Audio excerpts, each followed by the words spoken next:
My name is Michael Dugan, and this is the first video in my Unit 3 review. Right now, I'm solving problem 1b, which is the square root of negative 9 to the power of 7.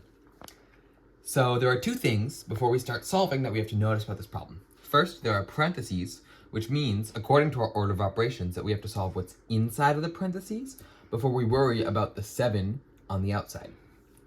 The second thing that we have to notice is that there's a negative number inside of an exponent, which means that there's going to be an imaginary number, which means that we're going to deal with i's. So don't pull your eye out while we're solving.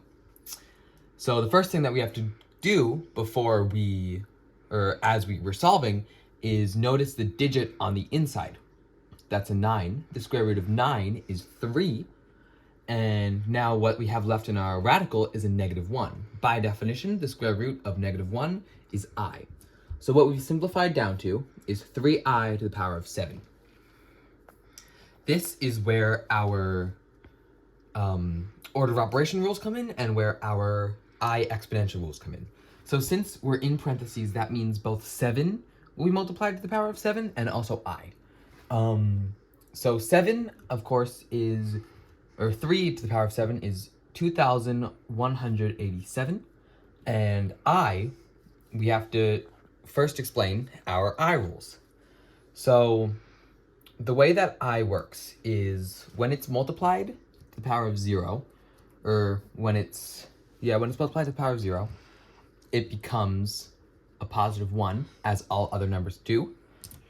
When you multiply it by the power of 1, it just turns into itself, I. When you take it to the power of 2, it becomes I squared, which is negative 1. And so I squared times itself again. That's negative 1 times I becomes negative I. And going on, all other numbers follow that pattern. So the I to the power of 4 is the same as I to the power of 0, which is 1. So once we see following this pattern, I to the 7th is the same as I to the 3rd, which is negative I. So we can put our I here, and since it's an entire phrase, it's a negative number. So that's the answer to our problem. We can't simplify it any further. So our final answer is negative 2,187i. Thanks so much for listening.